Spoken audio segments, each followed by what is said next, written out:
The gun you're seeing today is available on the DAI Leisure website. Thank you for watching.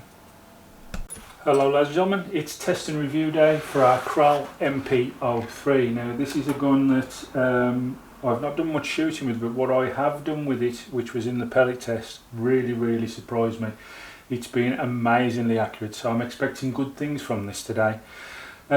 If you don't know how we do our test and reviews on this channel and you're new to us, please subscribe, by the way, it's free. 23 metres away, I've got 2 targets at the moment. They're our first set of targets. The first one has got 5 small targets on. You need to hit inside the red in 5 of those targets to get yourself 10 points. 5 targets, you'll get 50 points altogether. Then our second target card is a standard target card. You need to get 5 pellets inside the number 10 to get yourself another 50 points. Our third card is called the rings. The top row of rings, there's 4 rings, 5 points each for those. And then we've got a final ring which is just over the size of a pellet. If you hit that one, you get 15 bonus points. That's why we call this the 135 test. After we've done the 135 test, then we put it through a chronograph, see what kind of power it's pushing out, and then I go into the review part of it where I review the gun and tell you exactly what I think of it and whether I think it's a good idea for you to buy it or not. But shall we get underway? We'll get it through its test first. Let's have a see how good it is at accuracy, and I'm expecting good things here. Hopefully it doesn't lose me down. Before we start this, if you've not watched the video before this, which was this gun's pellet test, take a look at that. It did amazingly well on its pellet test, and that's about the only shooting I've done with this gun, and it really did make me like the gun. So I'm expecting good things today. Let's see how this goes anyway. Shot 1, top left corner.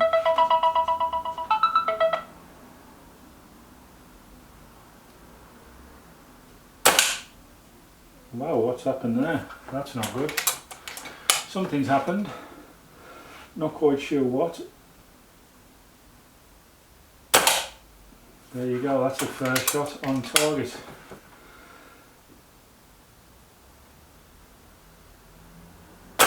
Shot 2 on target. Shot 3. Just about. Shot 4. Target needs to come up a touch, which has shocked me. He's alright at the minute, but yeah, he needs a little bit of a hand.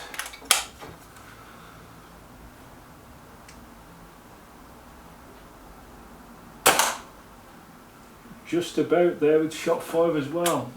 Not what I was expecting to see, as I was expecting this to be bang on. Next card, he needs 5 in the number 10. Just about.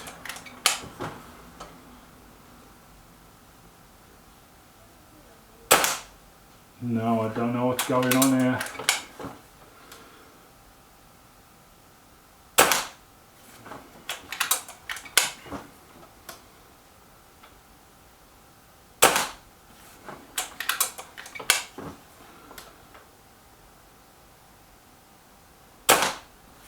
I will give it that shot again. That's got to be a bad pellet because you can see the other shots are nowhere near that far off line. Yeah, it's hit the full 100 there, but the first shot I realised what was the matter with the first shot. I double loaded, so it gets away with that one. That other shot on card 2 has to be a damaged pellet or some kind of damage because as you can see, the other shots are nowhere near there. There was no flinch off myself because I'd openly admit that to you, but yeah, I've got to give it the 100 points because it's obviously like it's going to lose out just on a damaged pellet otherwise. We'll go into card 3. Right, we're in the red rings on this one, so I'll just take that magazine out. We'll need a fresh one because there was a double loading that used 2 pellets, of course. I'm not used to reloading the gun when we first start. You forget you've just put a full magazine and you don't need to. Right, you'll have to get over that problem. Here we go. Card 3, shot 1. We're in the red rings on the top.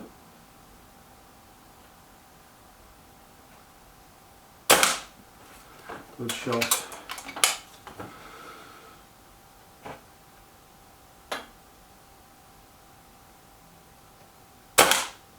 Yeah.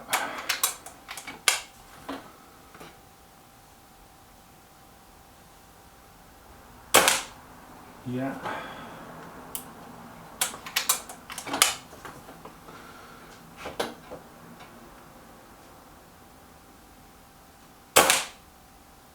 Oh, that's close. I don't know if he's in. The bonus shot. Missed the bonus shot as well by a fair way there as well. Take another shot at it, but I'm sure,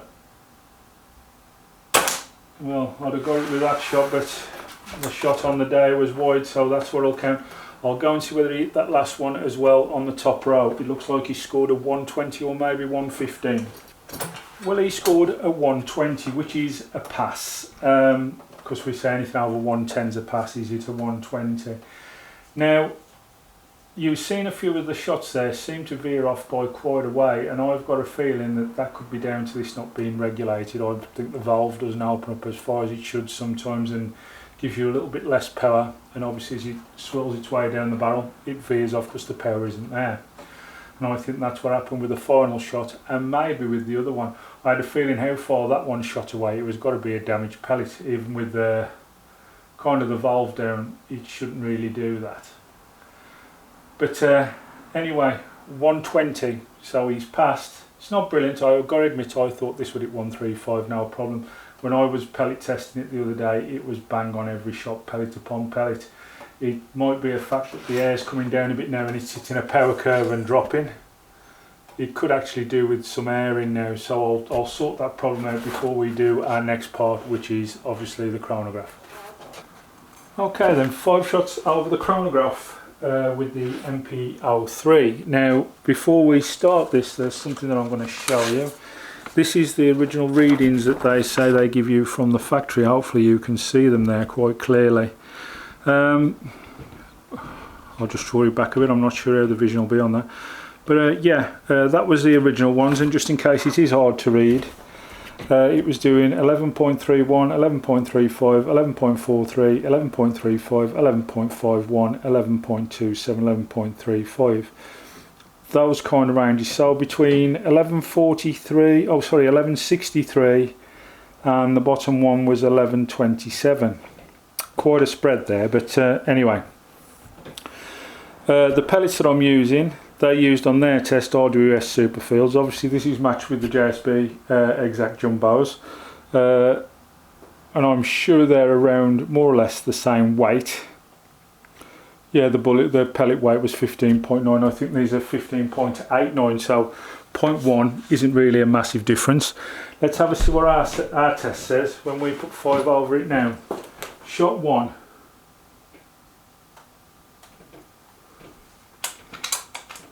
Here we go. 169. Shot 2. 169. Shot 3.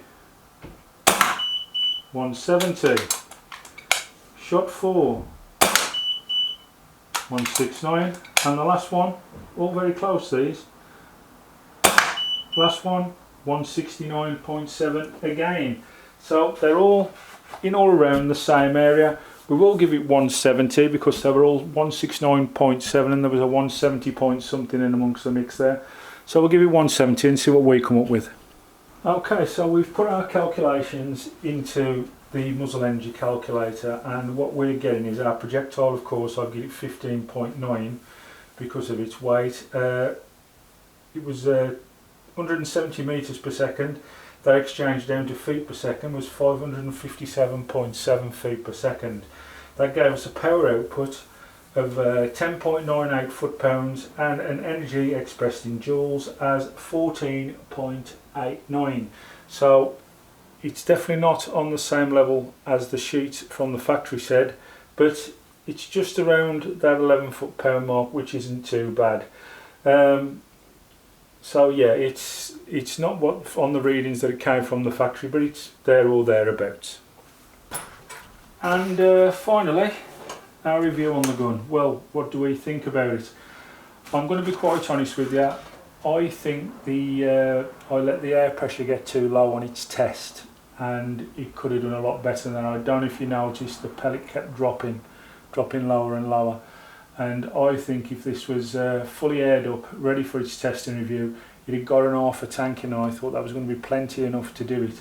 I'm used to probably an MPO2 where it'll shoot all day long, whereas this I think runs out after about 60 shots and it starts to drop off its power, so that's just something to look out for. Now, I didn't bother redoing the testing review because it didn't need to, it had passed anyway, but I know exactly what this gun can do. There was a few strange shots in amongst its test, and I realised why when I looked at the tank and it was getting very close to the yellow. So yeah, I think it could have done a lot better on test than what it has showed today, but that was clearly my fault for leaving the tank to go too low. The tank, I did check it before we started, so we had half a tank in there, but it come down very, very quick, being as there was only 15 shots taken. So just something to watch there. The gun itself, nice to use. The trigger is very, very, you can feel it, if you know what I mean. You know when it's going to break and you know when it's going to fire. It's very good. I've put a Hogan Decimator silencer on this, which works really well. It keeps it quiet. You will need to bargain yourself in for a silencer. It does need it. It's got quite a bark without it. The fill pressure on this, I've been putting 200 bar in it, and that's safe enough, and it seems to be, when it's on its fill pressure, it is very, very accurate.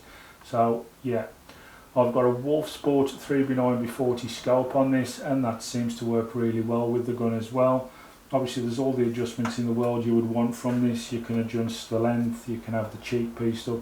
I've got it set up for myself at the moment, but obviously once I've done the review and it's been through a little bit of a battle league, I'll be putting this up to sale for somebody, and they'll get a really good gun for what this is. Now, at the moment, these guns, I think they go for around the £400 mark as a rule. Maybe a little bit more if I remember right. I think these are on offer at the moment at our supplier, which is DAI. So if you're looking for one of these, maybe take a look at DAI's website. They have got a few on offer at the moment. I know there's only a limited quantity of them because it's a really good deal that they're putting on. But this is a gun that I've wanted to get in for some time, and our former supplier couldn't get me one in, so I struggled to get one. Obviously I'm using DAI now to supply the guns, and they could get one in for me, which was great news really, because I've been after one of these for some time. Personally, it's very much a rebadged MPO2 to me. It does the same.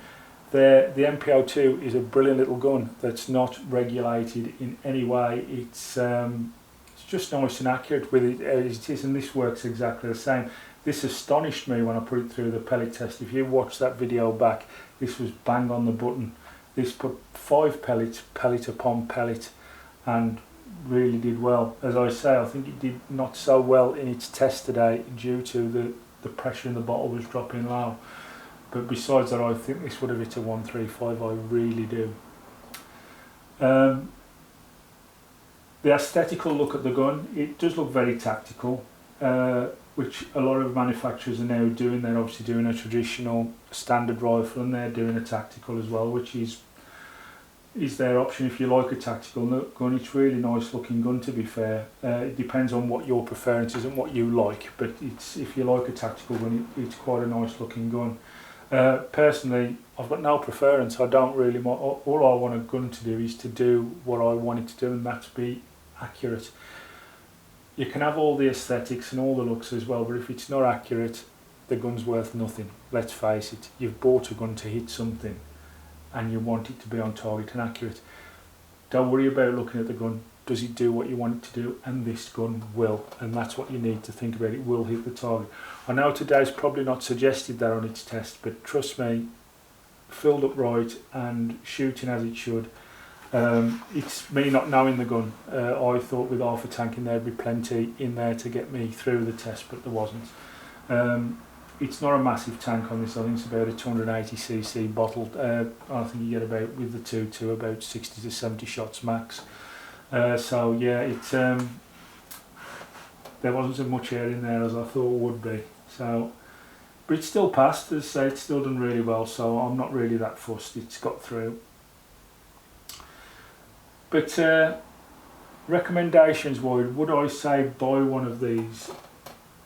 I've always been a fan of the MPO2, I keep saying this. The MPO3 has got me hooked straight away. It reminds me so much of the MPO2. Smaller capacity bottle as we know, but the accuracy and the workings of the gun seem very much the same.